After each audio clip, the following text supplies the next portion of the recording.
welcome to Freaked Out with your co-host, Liz and Landen. What's up, everybody? Guys, this is going to be a quick week.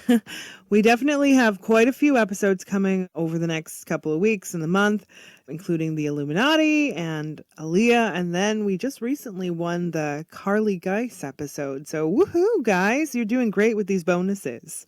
We definitely have a lot of exciting things coming up on the roster for you guys, including a raffle that we will be doing very soon. So please keep an eye out for that on the Facebook group. If you want to be involved in the raffle, you do have to be a patron currently active in order to participate. Absolutely. And that group on Facebook is called Freaked Out Podcast. All right. So today we're going to be covering the Chicago Tylenol murders. This episode has been something we've had on the list for a very long time. We just never got around to doing it. So I'm glad to say that we're going to go back in time to 1982, which is 1 year before I was born. So let's go back in our time machine and get going. When we do any sort of cases, whether they be unsolved or it's some sort of solved case from the 80s, it's just, I love it because it's an era that I love. I honestly think you might have died in the 80s, so perhaps you didn't get to have your full 80s experience, and I think that's what you're missing from it. I would definitely agree with that. I think, I know I was around in the 80s. I just feel like I was, but I was definitely not anticipating you saying anything like that. Well, we'll talk a little bit more about that later. Alrighty, so I plan to do more types of TikToks. Oh, and by the way, for those of you who have not started following the new TikTok account, it is called Freaked Out LL. There are a few fakes walking around, but this one is just Freaked Out, 2 L's at the end, and that's it. Some have 1 L, some have 3 L's. They're just trying to copy me, so just make sure you're following the right one, which should be easy to determine because I think we're sitting at 33.5 thousand followers as of right now. Now, the Chicago Tylenol murders were a series of poisoning deaths resulting from drug tampering in the Chicago metropolitan area in 1982. The victims consumed Tylenol-branded acetaminophen capsules, which had been laced with potassium cyanide. 7 people died in the original poisonings, and then there were several more deaths in the subsequent copycat crimes. Now, no suspects have been charged or convicted of the poisoning, but New York City resident James William Lewis was convicted of extortion for sending a letter to Tylenol's manufacturer, Johnson & Johnson, and took responsibility for the deaths and demanded $1 million to stop them. The incident led to reforms in the packaging of an over-the-counter drugs and to the federal anti-tampering laws. Now, on September 28th of 1982, 12-year-old Mary Kellerman was hospitalized after consuming a capsule of extra-strength Tylenol. She died the next day. On September 29th, 6 other individuals consumed contaminated Tylenol, including Adam Janis, who was only 27, and Stanley Janis, who was 25, and Teresa Janis, who was 20, who each took Tylenol from that single bottle. All 6 Janices and Mary McFarland, who was 31, and Paula Prince, who was 35, and Mary Rayner, who was 27, would all ultimately die from this consumption. It's a pretty lethal dose, even just a tiny bit, Adam's death, basically what happened there was Nurse Helen Jensen, only public health official, had visited the Janis's household and discovered a bottle of Tylenol with the accompanying receipt indicating that it had been purchased the same day. Noticing that there were 6 pills missing, she turned the bottle over to the investigator, Nick Pichot, and reported her suspicion and that it was related to their deaths. Now, initially, they thought that Helen, the nurse, was full of shit and that she had no idea what she was even talking about since she was, a woman. But then they started to take her expertise seriously. I mean, right, though? It was probably one of those moments like, calm down. Tylenol's not going to hurt them. Like a doy. But something that's laced in it would. Anyways, the detective called Dr. Edmund Donahue, a deputy chief medical examiner for Cook County, who suspected that the cyanide may be the culprit. and they asked the detective to smell the bottle. Now, when he had smelled it, it was like an almond-like scent. Now, Donahue asked the county's chief toxologist to test the capsules, and they determined that each of the remaining 44 capsules from the bottle contained nearly 3 times the fatal amount of cyanide. Authorities held a press conference advising the public not to take Tylenol for the time being. Imagine getting that, like, out there, like a news broadcast, don't take Tylenol. And then there's probably like 20 people who are like, I'm taking this gnarly drug. Like, They're like, yeah, the government's after us. They're telling us what to do. We're going to take the Tylenol. Right. Sorry, I just, just side visions here. Anyway. Now, by chance, the bottle of Tylenol that Kellerman used was inventoried by the paramedics. Investigators noticed that the Janus bottle and the Kellerman bottle came from the same lot, MC2880. The Johnson & Johnson issued a recall for all Tylenol from that lot. But when the tainted bottles from other lots were discovered, for example, the pills in the Mary McFarland's possession were traced to lots 1910MD and MB2738. The recall expanded to cover all those lots and any bottles of extra strength capsules from any other lot purchased in the Chicago area, making one of the largest pharmaceutical recalls ever. I mean, yeah, holy moly. Right? A multi-agency investigation found the tamper pills to have been sold or on shelves at a variety of stores in the Chicago area, including 2 different Jewel Foods locations, one in Arlington Heights and the other one in Elk Grove Village, an Osco drugstore in Schaumburg, and a Walgreens and a Dominic's, both were also in Chicago, and a Frank's Finer Foods in Winfield. The bottles had been purchased, but due to an off scent, not used by Linda Morgan. Oh, and by the way, Linda Morgan was actually a wife of a judge as well, a sitting judge. Just a fun fact there. Anyway, she did make a call not taking the pills. In an effort to reassure the public, Johnson & Johnson, the manufacturer of Tylenol, distributed warnings to hospitals and distributors and halted Tylenol products and advertising. After another incident, there was more bottles of Tylenol in California. A nationwide recall of Tylenol products was issued on October 5th, 1982, that estimated 31 million bottles were in circulation with a retail value of over $100 million, which apparently equivalates to like $303 million now. I believe that, and I believe I was partaked in the Tylenol deaths in the 80s. Do you? Yeah, I feel like maybe that's how I died. I took some Tylenol for a migraine, and then I'm dead. So you think you're part of the Janus family? Maybe. Okay, that's the biggest odds. Damn, we'll have to check that out one day. But no, seriously. Now, the tainted capsules were found to have been manufactured at 2 different locations, Pennsylvania and Texas, suggesting that the capsules were tampered with after the product had been placed on the store shelves for sale.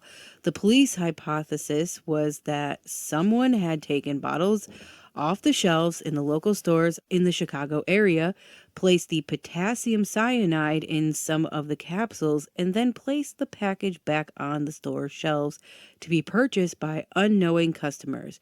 In addition to these 5 bottles that led the victims' deaths, a few other contaminated bottles were later discovered in the Chicago area. Oh my gosh. Mass suicide. Honestly. In early 1983, while I was being born, at the FBI's request, a Chicago columnist wrote about the first of the youngest victims, which is Mary Kellerman. The story was written with the Kellerman's consent, of course, and basically had a theory that, hey, let's write up this letter and make this person feel bad and see if anyone comes and, visits her grave. Well, both sites were kept under 24-hour video surveillance for several months, but the killer did not surface. I mean, this person was definitely a showboat kind of person, because obviously all of this would have ended up in the media. So it would make sense if they would do something like that. Now, a surveillance photo of Paula Prince purchasing cyanide-tampered Tylenol at Walgreens at the 1601 North Wells Street in Chicago was released by the Chicago Police Department. The police believed that a bearded man seen just feet behind Prince may actually be the killer. And also, as we spoke earlier about a man named James William Lewis, who was also accused of sending the letter to Johnson & Johnson demanding the $1 million to stop the cyanide-induced murders. Upon his arrest, James told authorities how the person behind the attacks may have carried out the killings by buying the Tylenol, adding the cyanide to the bottles, and then returning them to the store shelves. And Lewis was also found to have previously possessed a poisoning book, and according to a confidential law enforcement document, his fingerprints were discovered on pages related to cyanide. I mean, it makes sense. Why in the hell is anyone carrying around a book of poisonings? A book about poisonings, yeah. Yeah. Well, Lewis denied being responsible for the poisonings, but he did admit to writing the letter, which he said he had worked on for 3 days. During the trial, his attorney claimed that Lewis intended only to focus the attention on the authorities on his wife's former employee. Lewis was convicted of extortion and sentenced to 10 years in prison. In 2007, authorities determined that the letter had an October 1st, 1982 postmark, meaning that if Lewis's 3-day timeline was accurate, he would have begun working on this letter prior to the first news report concerning the poisonings. When confronted with this information, Lewis recanted his timeline. Shocker. Well, court documents released in 2009 that Lewis was responsible for the poisonings, despite the fact that they did not have enough evidence to charge him. In January of 2010, both Lewis and his wife submitted DNA samples and fingerprints to the authorities. Lewis said, "If the FBI plays it fair, I have nothing to worry about." The DNA samples did not match any DNA recovered on the bottles. Lewis continued to deny responsibility for the poisonings, and Lewis died on July 9th of 2023 at the age of 76. Wow, just like not even that long ago. Last year? Yeah. I can understand why they suspected him, but I honestly don't feel as though Lewis did it. Yeah, okay, he was shady for sure. But I feel as though they were just trying to pin it on someone so that Tylenol, could not be held responsible for it. Sometimes they just jump on whatever they can without enough evidence, and it's scary, honestly. You could be convicted of a crime that you had nothing to do with, and it's concerning to the highest degree. And now the police also investigated a second man named Roger Arnold, a dock worker at a Jewel Osco in Melrose Park, who told officials that he possessed potassium cyanide. Why the hell are you telling them this? The bar owner, Marty Sinclair, who Arnold frequented that establishment, reported Arnold to the police, saying that Arnold had discussed killing people with white powder and had become increasingly erratic after his marriage had dissolved. Spiral for sure, that seems. Arnold had worked with the victim, Mary Rayner's father, at a warehouse, and Arnold's wife had been treated in a hospital across the street from the store in which Rayner bought her cyanide-laced pills. Now, the copy of the poor man's James Bond, which contained instructions on making potassium cyanide, was found in Arnold's home. Arnold was held several times by the police, but never charged. And in the summer of 1983, Arnold, mistaking John Stanisha for Sinclair, shot and killed Stanisha. And he was a computer consultant and a father of 3 who was leaving a bar with multiple friends, and Arnold was convicted of the killing in January of 1984 and served 15 years of his 30-year sentence for second-degree murder, saying in 1996 from prison, "I killed a man, a perfectly innocent person. I had choices. I could have walked away." And he died on June of 2008. And in 2010, Arnold's body was exhumed and subsequently reburied so that his femur bone could be removed for DNA testing. Arnold's DNA also did not match the DNA samples discovered on the bottles. Dun, dun, dun. Another person that obviously had some serious mental health problems, and I mean, clearly going out in the world and saying, yeah, I killed a man. I don't think he killed anyone prior to that first killing he did. I think he just liked to make himself look good. Like, yeah, I killed 25 people. And yeah, he's one of those sick fucks that do sit there in his basement because he's got nothing else to do and just fuck around with shit and put things together and be like, hey, I've got cyanide in my basement. I made that myself. Like I can see his energy being just so. Anyway, I felt him earlier and he proclaimed his innocence as well. So I agree that he did not do it. Well, so this case then continues to be unsolved throughout all these years. Oh, yeah. Now, in early January 2009, federal agents searched the home of Lewis again in Cambridge, Mass., and seized a number of items. In Chicago, the FBI spokesperson declined to comment and said, "We'll have something to release later, possibly." Law enforcement officials received a number of tips related to the case, coinciding with the 25th anniversary. In written statement, the FBI explained, "This review was prompted in part by the recent 25th anniversary of the crime and the resulting publicity.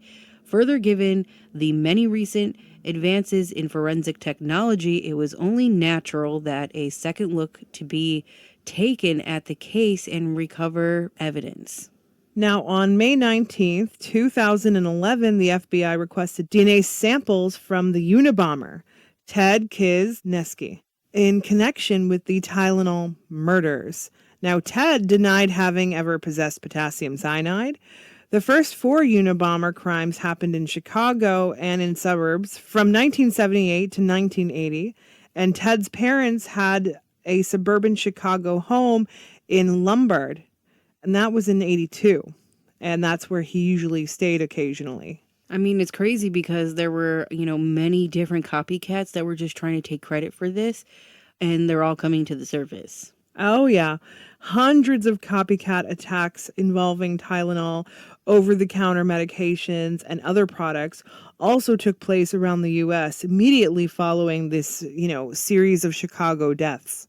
3 more deaths occurred in 1986 from tampered gelatin capsules. A 23-year-old Diane died in Yonkers, New York, after ingesting extra-strength Tylenol capsule laced with cyanide. In 1991, in Washington State, Kathleen Denker and Stanley McWhorter were killed from 2 cyanide-tainted boxes of Sudafed. And Jennifer Milling went into a coma from a similar poisoning but recovered shortly thereafter.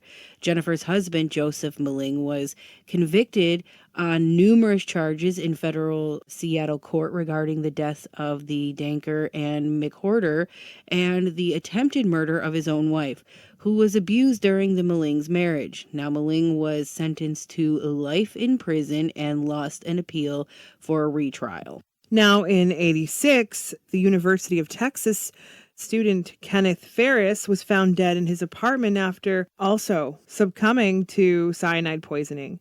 Tampered Anacin capsules were determined to be the source of the cyanide found in his body. His death was ruled as a homicide on the 30th of May of 86. On June 19th, 1986, the AP reported that the Travis County Medical Examiner ruled his death as a likely suicide. The FDA determined he obtained the poison from a lab in which he worked at. The 1982 incident inspired the pharmaceutical, food, and consumer product industries to develop tamper-resistant packaging, such as induction seals and improved quality control methods. Moreover, product tampering was made a federal crime. The new laws resulted in Stella Nichols' conviction in the Excedrin tampering case, for which she was sentenced to 90 years in prison. Oh my God, I fucking take Excedrin too. Jesus. Don't stress, babe. We now all have those, package seals, so we don't have to worry about that anymore. That don't mean shit. They can take a small needle and put that shit in there. Well, take a deep breath. We're okay. In 1982, on Halloween, while poisoned candy being given to trick-or-treaters on Halloween is rare, says the Candyman in an episode we did. The Tylenol incident, which unfolded in '82, raised renewed fear. Some communities discouraged trick-or-treating for Halloween, and American grocery stores reported that candy sales went down by like 20%. Now, today, this still remains a mystery of what actually really took place here. I know, and what's very interesting is that there were a lot of spirits that connect to this case, but I was mainly focusing heavily on Mary Kellerman, our first victim, that was the youngest victim as well. She had a lot to say on the matter, so I went with it. Well, all right, let's get into it. So who is involved in all of this? Well, the one thing the police did get right about this was that they're obviously definitely being tampered with directly at the stores, and it was not done in the manufacturing place. So they definitely were right on that, and how the capsules and bottles were taken off the shelves and put back. But they have no video surveillance of anything taking place, which I think is kind of weird, right? I mean, back in the 80s, though, not a lot of people felt like they had to have surveillance. Like now, definitely every place has surveillance. But back then, not many places, unless you were really rich. And a lot of these stores seemed like they were low-end stores, except for like the Walgreens, which was the only store that they did get surveillance from. I mean, that's a good point. Definitely not. But in this particular situation, they did have some video surveillance with customers obtaining the bottles, but they had nothing in relation to anyone taking them and filling them up with cyanide. It's because this was done by an employee. Now, maybe not an active employee at the time, but definitely a disgruntled employee nonetheless. I know that James was also a former employee, but I feel as though it was somebody that maybe even James knew. Mary shows me that it was a pharmacist that had been fired for drinking on the job or doing something, to constantly get himself in trouble. And it looks as though they gave him many chances over and over again. And from what I gather, he just had some severe problems and eventually they let him go. He had a wife at home, and I keep seeing the name David. I know that there was definitely like a letter M associated too, so perhaps that's the last name. He was a big drinker. He did have some major things going on in his family, his friends, you name it. I feel like he was a bit of a loner as well, spent a lot of time concocting things in his basement too. And at some point, I feel like he actually poisoned his wife, perhaps obviously not with cyanide, but she was pissing him off. He poisoned her because she was just bitching at him about everything. He would try to make her, go to the washroom, basically like hurting her little by little. Kind of like Brittany Murphy's psycho there. Simon. Kind of like Simon. Wow, was this like his way of getting back at the pharmacy for firing him? It's gotta be, though, for sure. Oh, yeah. Which, by the way, he's dead now, and I think he was in his 50s at the time. He had originally taken the supply from his store that he worked at. I see that he still had key and access to go in the building.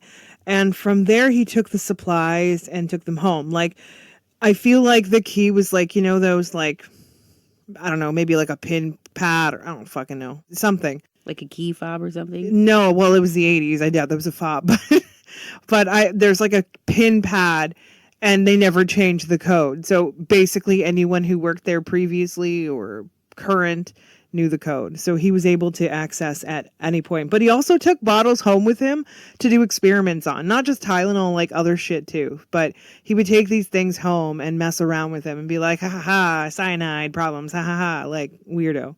Anyway, I feel like the supplies came from the back where he decided to exchange them for the ones in the front. And he put them on the shelf. He also took a couple of extra and decided to switch it out with the other ones in the store. And I'm thinking as well, like he did this at like 5 a.m. before the store was open, no security footage. I believe that there was like a big method to his madness. I even see him like humming some sort of like weird song doing it too. I think it was Pop Goes the Weasel actually. But anyways, creepy. He obviously made sure that there was no cameras around to catch him doing it either, which is why he was able to get away with what he did.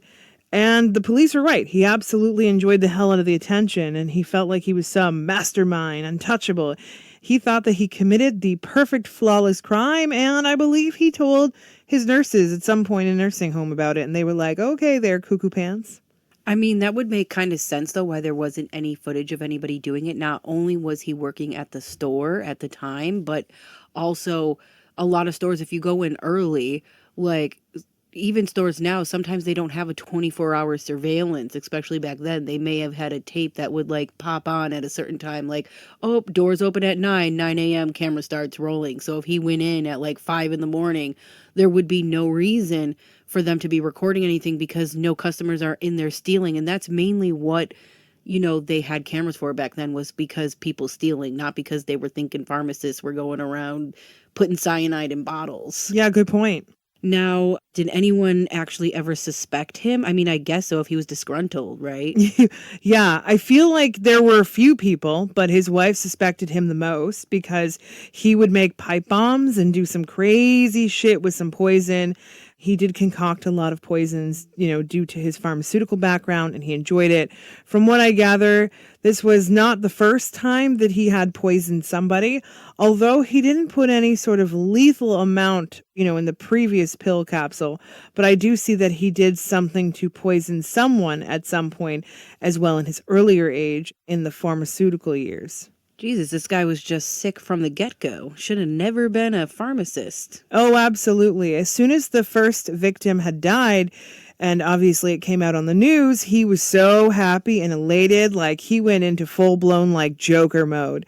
He felt like he was, coming from Christ. He thought that he did this. From what Mary shows me, she confronted him after he had passed away, and he basically shushed her away like a grumpy old man when someone comes on your property. So he basically had no remorse for what he did.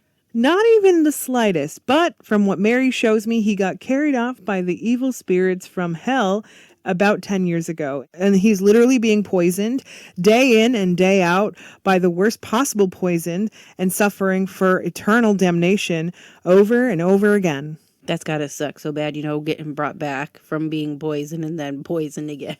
Like, geez, that is a terrible death there. Well, you do the crime. I cannot personally see that, but that's what Mary showed me. She's got a very active imagination, and she does not hold back anything, which is why I liked connecting with her. The other people were like, oh yeah, this happened, but Mary was like, no, this is the truth. This is what happened. Anyways, moving forward, his wife refused to tell the police, but she did accuse him of it, and I also believe his kids also accused him of it as well. They're still alive to this day, and they still feel as though their dad did something extremely bad, but they have yet to let anyone know because they don't want the backlash or the media coverage for keeping something like this for so long. I feel like they may have found some evidence proving otherwise, that the father was the killer. I mean, and then, you got this poor guy who's been sitting in prison for 10 years who didn't even do it at all. And then here he is, the number one suspect. He's been sitting in a cell while this guy was like getting away with murder. Oh, yeah. And he knew him. So, yeah, I bet. Crazy. Another thing Mary wanted to mention is that he had fucked with some things to make sure that Lewis was the one who went down for it. He may have been one to involve, communicating with Lewis throughout the situation, gave him that moral support. Yeah, you write that letter. But really, it was just to find out details of what was taking place because Lewis had, some insider information. And the scent was never on him, so they he just left it as is. Although I do believe that Lewis himself also suspected him, but was afraid to say anything. I mean, I don't really care how afraid I am, even though I'm never afraid of anything. But even if I am not going to let someone make me go to jail. You know what I'm saying?